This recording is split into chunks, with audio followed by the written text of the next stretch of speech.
together with us today as well. We're going to finish up some thoughts we began a few weeks ago, and I certainly appreciate you bearing with me as we've considered this matter. We began a few weeks ago by posing the question, if we were to put a sign in front of the church building stating that love happens here, what would be the response to that? And certainly within our world there would be those who say, no, you're much too narrow-minded, you're much too judgmental for you to be able to say that love happens here. But in reality, love does happen here, for we have based this little series of lessons off of Ephesians 3, 18 and 19. We're speaking to God's people, and Paul prays that they would come to understand the breadth, the length, the height, and the depth of the love of God, the love of Christ which surpasses knowledge. That is among us that we see the love of God. And in particular, when we consider that we are so unalike in so many ways. Whether it be the temptations that we face, whether it be our background, whatever it may be, and yet we see in the church that God's love is available for all of us. And then we have turned the lens on ourselves. If it's among God's people that we see fully the love of God, then shouldn't this also be where our love happens? And last Sunday we looked at the notion of how broad our love should be. That just as God's love was broad enough to bring us to Him regardless of what our sinful background was, so our love should be broad enough that it would be willing to reach out to any and to all. Understanding, as Paul speaks about in 1 Corinthians 6, verses 9 through 11, that regardless of their background, God could wash, God could sanctify, and God could justify. That's how broad our love should be. Today we're going to consider these last three aspects of love. And we'll begin with how long should our love be? Again, looking at the Ephesian letter, just to give us a little context of at least the way that I've approached this text. In speaking of God's love and the length of God's love, there seems to be in the letter to the Ephesians a little indication of what is being regarded here. In the back in the second chapter, in speaking of this division that had existed between Jew and Gentile, and yet Christ came for both.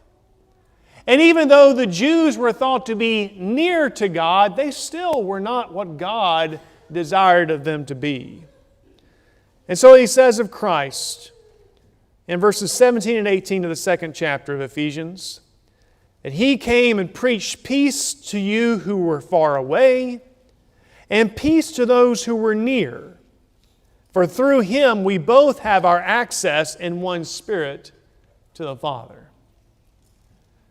Who did Christ come for? Not just one kind of people, not just one group of people. He came to bring those who were thought to be near to God, close to God. He came to bring those who were far away from God, close to God Himself. Well, this is certainly something we have to look at as well. This is a concept we've returned to numerous times over the last several years. The fact is that if I'm to love like God, then my love has to be long enough to reach everyone around me. It means I must reach brethren who are like me, and I must also reach brethren who are not like me.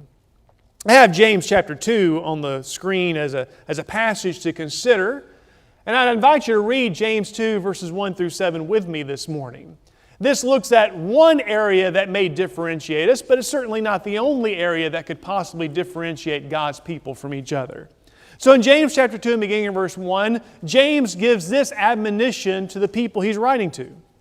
My brethren, do not hold your faith in our glorious Lord Jesus Christ with an attitude of personal favoritism.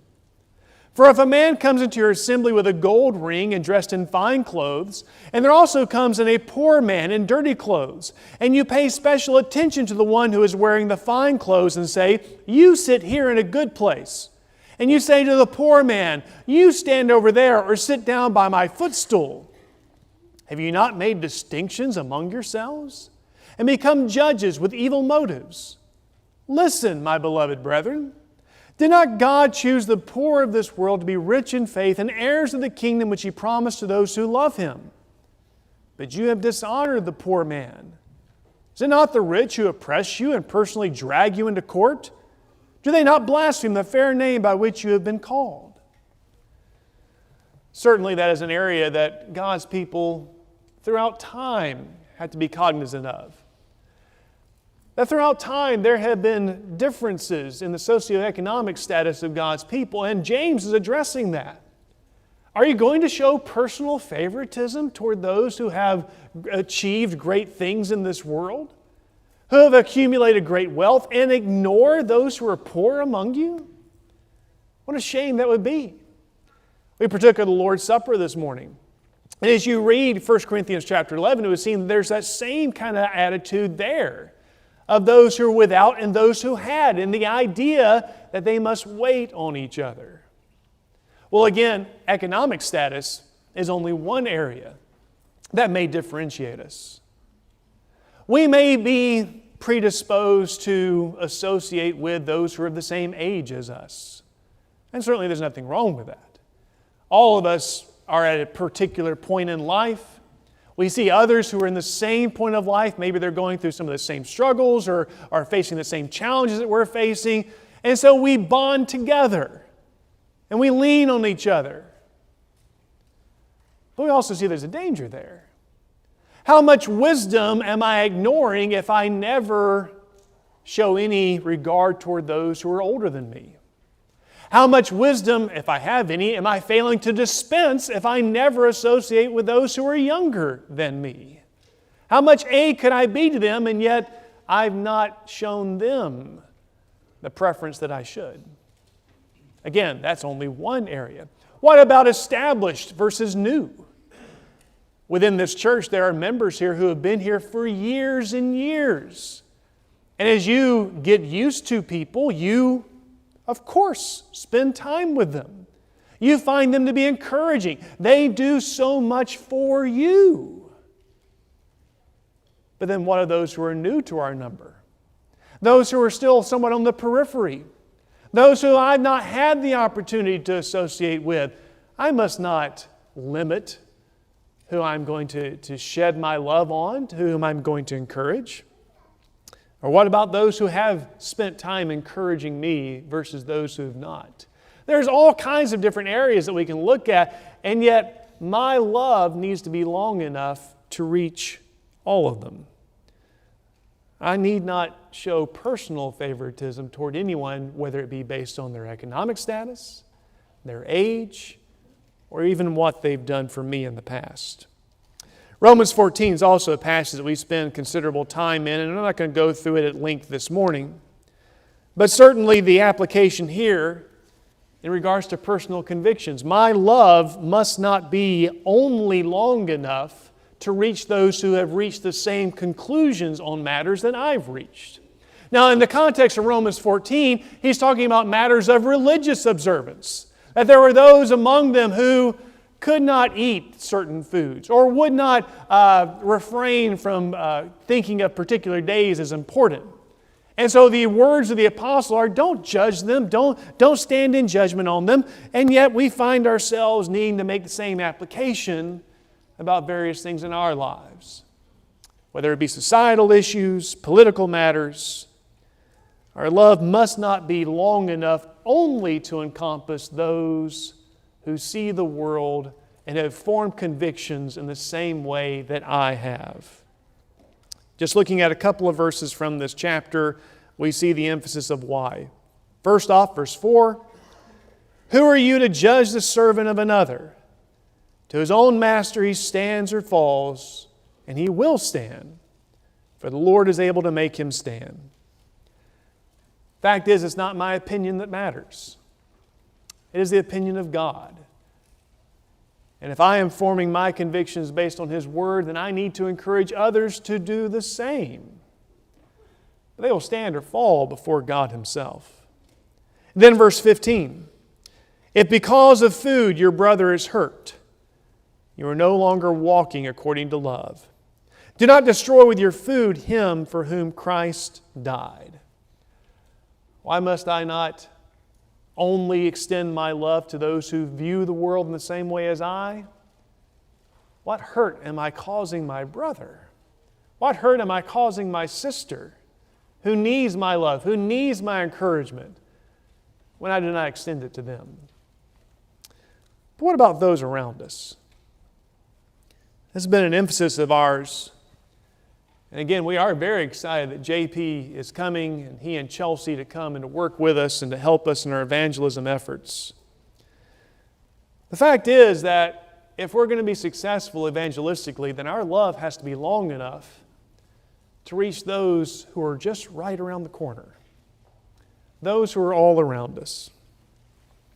I know I've got some visitors here, and so you may not be familiar with Brother Steve Patton. Steve has worked with this congregation 25, 30 years. What's the number now, Steve? In that time frame. Okay. Those of you who know Steve, you know that he is a great example of someone who is concerned and cares about the souls of others. Now, you could go to Steve today and say, Steve, if you wanted to preach one sermon, what would you preach from? He'd probably tell you a joke. Well, I've got this 20-part series on Acts 2:38 that I'd really like to go through.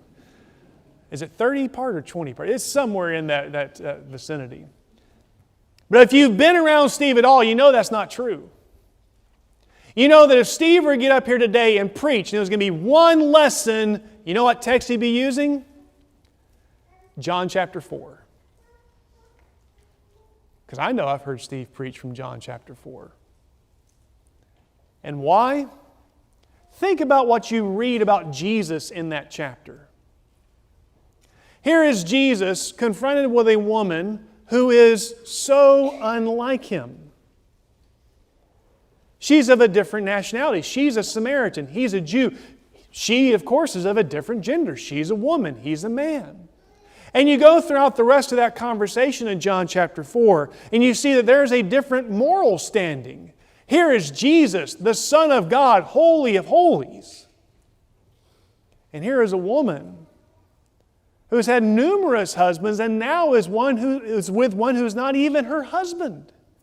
And then you go through the different religious viewpoints. And she has asked Jesus, where's the right place to worship? You say that it's in Jerusalem. We say that it's on this mountain. And Jesus even informs her. Salvation comes from the Jews. They are the ones who receive the Word of God. And of course, He points to the future where those who worship God will worship Him in spirit and in truth, no longer being confined to whether it be Jerusalem or that mountain. But our point just being, here is Jesus, the very Son of God. And what is He doing in this chapter? He is connecting with someone who is so very different from Him. And for what purpose? You go forward in that chapter and the disciples return in verse 27. And what do you read about the disciples in verse 27? It says they were amazed that He had been speaking with a woman. And yet no one said, "What do you seek?" Or "Why do you speak with her?" How long was their love compared to Jesus's? Not nearly as long at this point. They are amazed.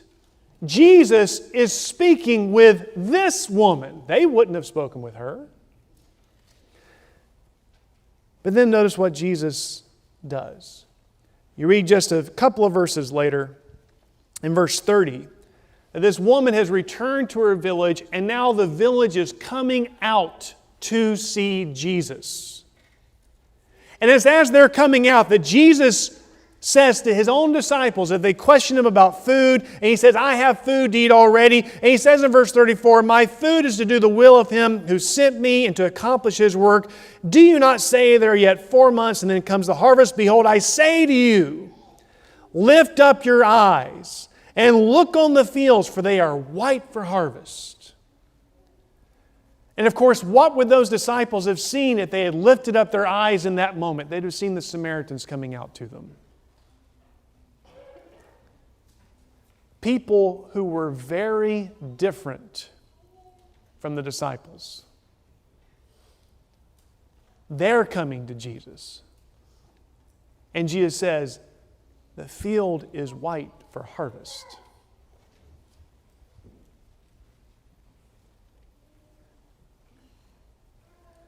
We believe that the fields right here are white for harvest. And guess what? Some of that harvest is going to be very different from me, and it's going to be very different from you. They may even speak a different language than I speak or you speak. They're certainly going to have different life experiences than I've had. And they may have views of the world that I'm unfamiliar with. How long is my love?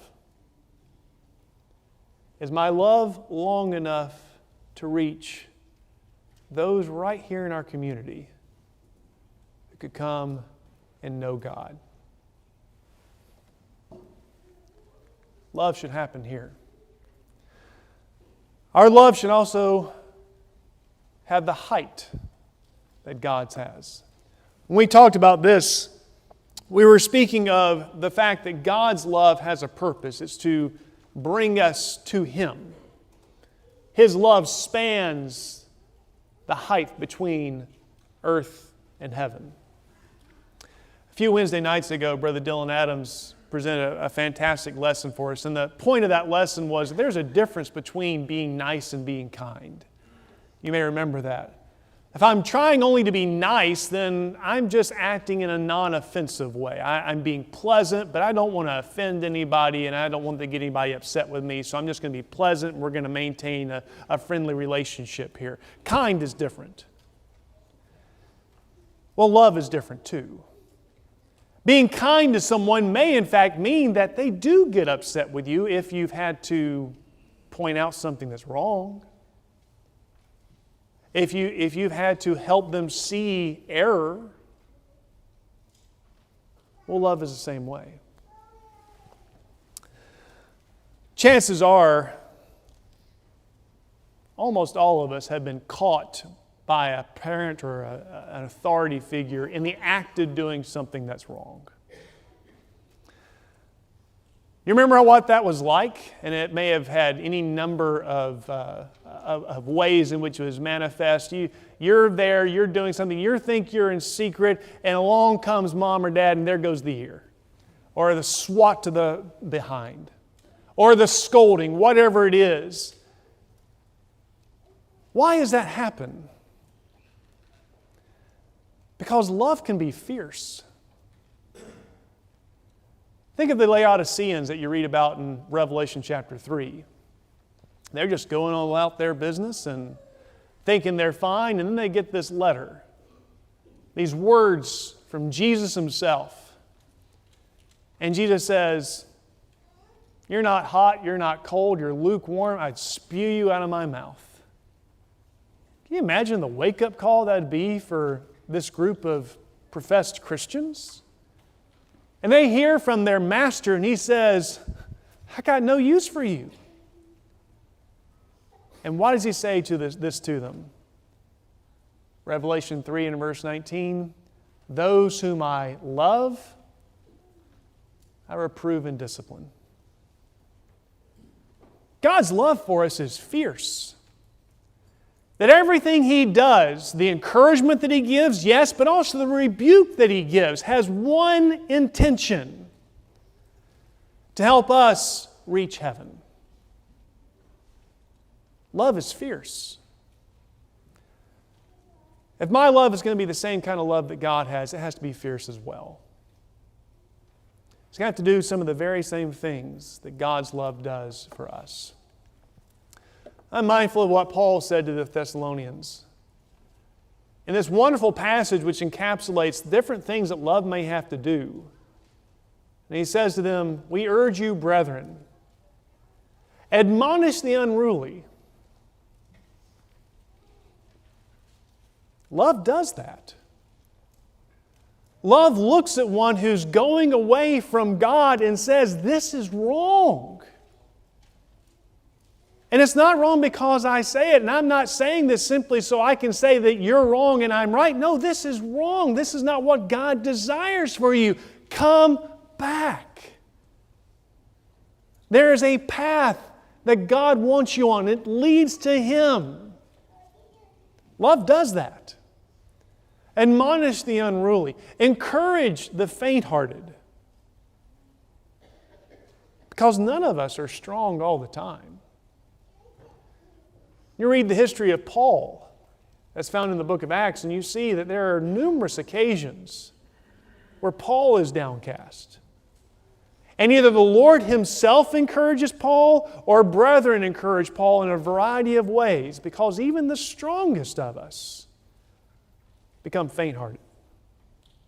And so love does that.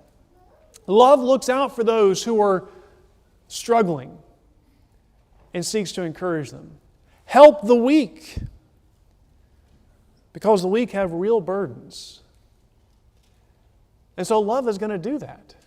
Love is going to fulfill exactly what Paul talks about in Galatians chapter 6, that even if a brother is caught in a trespass, you who are spiritual, restore such a one in a spirit of gentleness, each one looking to yourself so that you will not too be tempted.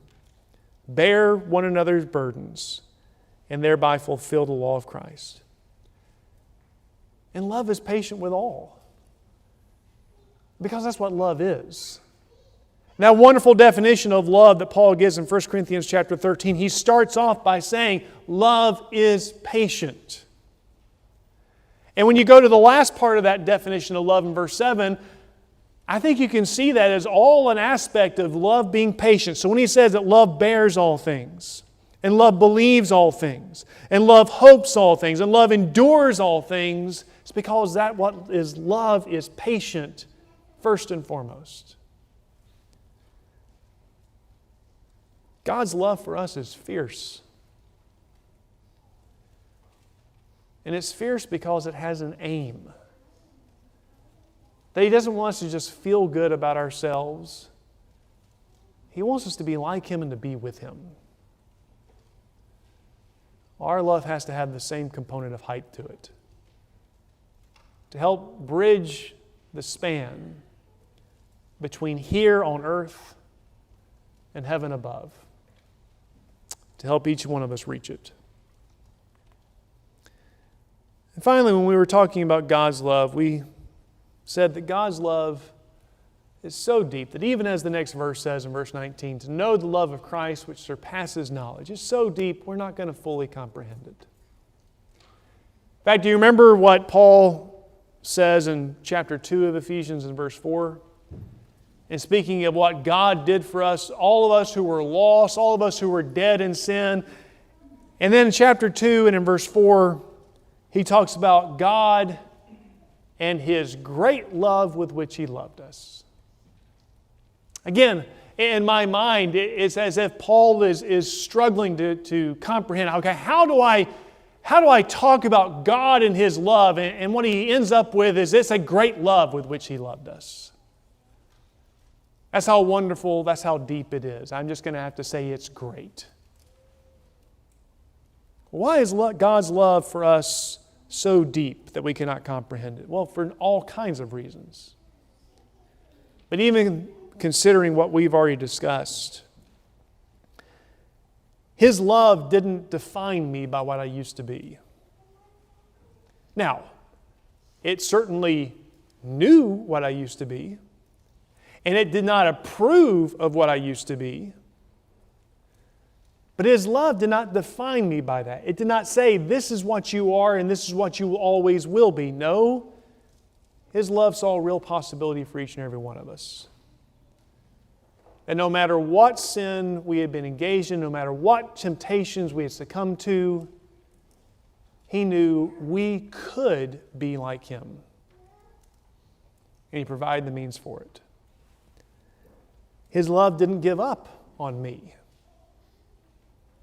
If ever there's been a patient love, it has been the patient love of our Father. And His love invested in me. And no greater investment could be made than the giving of His own Son. What if others, when they spoke about whether the University Church of Christ as a collective group, or they spoke just about the members in general or a specific member, maybe they were speaking of you, and they were to say, he loves me, she loves me, and they love me in such a way that I can't even fully comprehend it. That our love doesn't just define people by what they are now, and again, just like God's love, it doesn't mean we approve of what people may be right now, but it sees, again, God can wash, God can sanctify, God can justify anyone and everyone that will come to Him. What if they were to say of our love that our love doesn't give up on them at the first sign of struggle, but rather we exhibit patience and we work with them as they strive to please the Lord? And what if they were to say about our love that our love invests in them?